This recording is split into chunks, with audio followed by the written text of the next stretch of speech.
passe par derrière.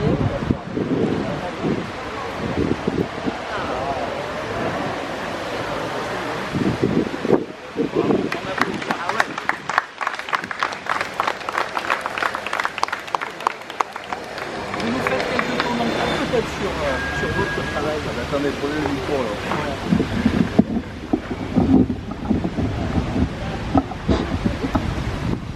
Oui, tout d'abord pour dire que en fait, c'est un travail collectif, c'est-à-dire qu'en fait effectivement la solution qui avait été adoptée de dire qu'on allait mettre l'original à l'abri, de trouver le moyen de remettre un lion à la place, donc aujourd'hui vous avez 2 lions à Montélimar, c'est ça qui est bien.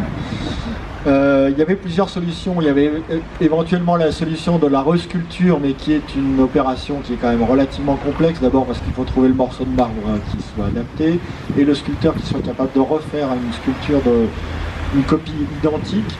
La solution qu'on utilise assez souvent pour mettre des œuvres originales comme ça à l'abri, c'est justement le moulage, et donc de faire des facsimilés qu'on va remettre in situ à l'extérieur, qui eux vont pouvoir subir, j'allais dire, les altérations du temps, avec moins de dommages souvent que les œuvres originales, ce qui permet de préserver les œuvres originales.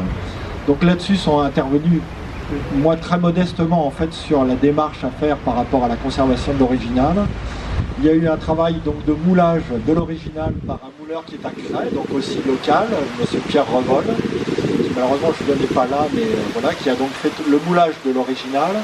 Et ensuite un tirage donc en béton-pierre qui a été fait par une entreprise de Priva, Delta Préfabrication, qui a donc fait ce tirage. On a travaillé pour essayer de trouver la matière qui pourrait correspondre à être la plus proche du marbre original.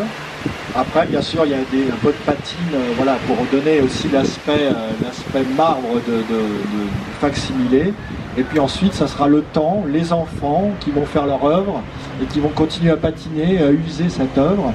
Parce que malgré tout, si vous regardez bien, effectivement, il y avait quand même, notamment quand on regarde ici sur cette patte arrière où on ne voit plus de griffes, on peut imaginer grosso modo qu'il y a eu entre 1,5 cm, voire peut-être par endroit 1 cm de marbre qui ont disparu.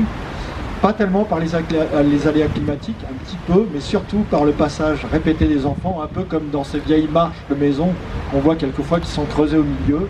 La matière finit par, avec le passage répété, par disparaître.